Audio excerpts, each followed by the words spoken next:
the chairman of the CHP party, and he voiced his frustration with Keir Starmer's sort of muted condemnation of the arrest. We saw the Secretary of State, Marco Rubio, also say he's going to seek answers, but then also met with his counterpart.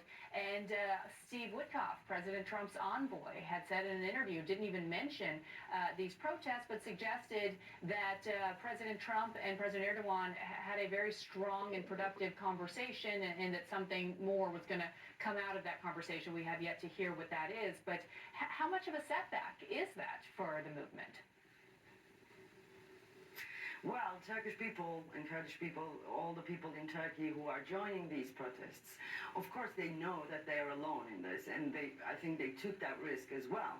But then for the world, it's a sad situation, because all these Western countries, they do think that, I think they still think that this loss of democracy will be limited, confined in crazy countries like Turkey, and nothing will happen to them, even though there is this massive right of far right all over Europe. And they are doing these realpolitik negotiations with Turkey, because there is, Russian threat, and Europe is looking for armament, and Turkey, with its second largest NATO army, seems to be the natural candidate for that. And I think Trump in America has encouraged many leaders like Erdogan to do what they do and keep doing it without any shame. Ece, we should note that you were due to speak at Princeton University, I believe, last week, and chose not to come. Do you mind sharing with us why? Yeah. Well, it was the beginning of this border terror, I should call, the random checks, and we heard that many people, several people, not many, but several people have been taken into detention because of their criticism of Trump and their stance about Gaza. So I was naturally concerned that something could happen to me, because the randomness of it I recognize from my country, Turkey, one, and the second, which was even more terrifying, was that there is no right to lawyer in that area, border area. So I thought I shouldn't go, but then of course I'm also waiting for Americans to change this through the demonstrations you just broadcasted. Are you optimistic about that? I mean, what did you think when you saw the protests here in the States over the weekend? Because as we know, it's over a myriad of issues, right? This has been a short administration thus far, but there have been a lot of policies set forward by this administration. So people took to the streets with their own frustrations, whether it's about immigration, whether it's about concerns about their own social security, financial status, you name it.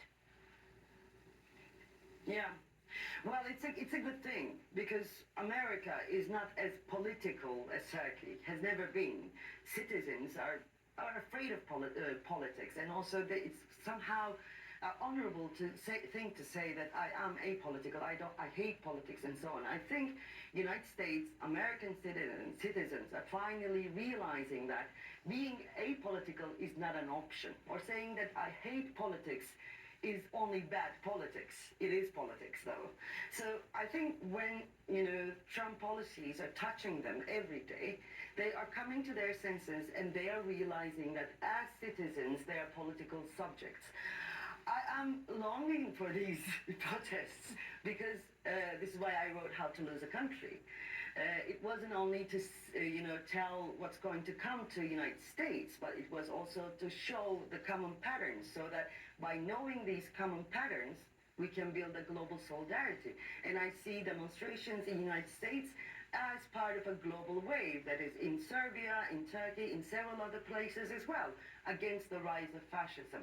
So I am not optimistic. I don't believe in this optimism-pessimism thing, but I do think that these kind of demonstrations are refreshing our faith in ourselves, in other humans, in terms of protecting our dignity when it's under attack.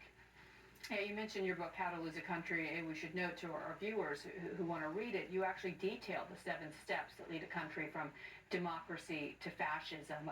If we could leave this conversation and end it back in Turkey, because you wrote for The Guardian that it's young people that are leading these protests. I want to read from what you wrote. The old school progressive opposition parties are highly bureaucratized and as a result paralyzed giants unable to keep up with the agility of the new far right. What is occurring in Turkey right now is youthful energy schooling and shoaling around the shipwreck, breathing life into it by transforming the wreck into a reef. How significant is that?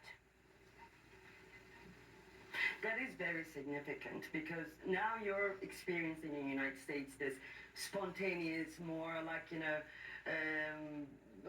non-political citizens coming out.